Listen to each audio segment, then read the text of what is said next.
Tele just review पर आपका स्वागत है।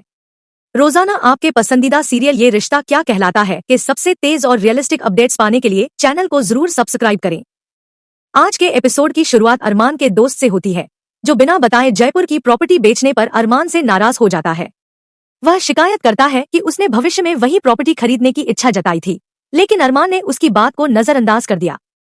यह सुनकर अरमान पूरी तरह चौंक जाता है, क्योंकि उसे जयपुर प्रॉपर्टी डील के बारे में कुछ भी पता नहीं होता।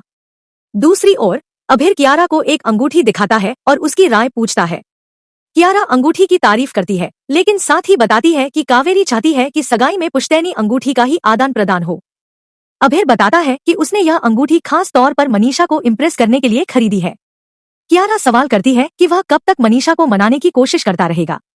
इस पर अभिर भावुक होकर कहता है कि जब तक मनीषा पिघल नहीं जाती वह कोशिश करता रहेगा। वह यह भी बताता है कि उसे कभी अपनी माँ का प्यार नहीं मिला, लेकिन वह यह सुनिश्चित करेगा कि कियारा को कभी ऐसा महसूस न हो। अभिर की ये बातें सुनकर कियारा बहुत खुश हो जाती है। इधर माधव विद्या को बताता है कि पुश्तैनी अंगूठी गायब है। यह सुनते ही विद्या घबरा जाती है और सगाई को लेकर चिंता में पड़ जाती है। माधव पुरानी तस्वीरें ढूंढने लगता है ताकि बिल्कुल वैसी ही अंगूठी की नकल बनवाई जा सके।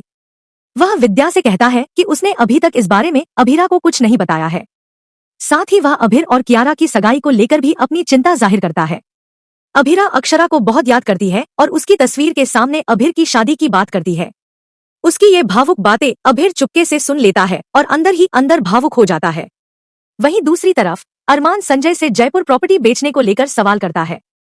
संजय बताता है कि अरमान ने खुद उस प्रॉपर्टी पर स्टे ऑर्डर लगाया था। अरमान संजय से कहता है कि वह कृष्ण से पूछे कि वह प्रॉपर्टी क्यों बेच रहा है और शक जताता है कि कहीं कृष्ण किसी मुसीबत में तो नहीं है। इसी बात पर संजय और कृष्ण के बीच बहस हो जाती है।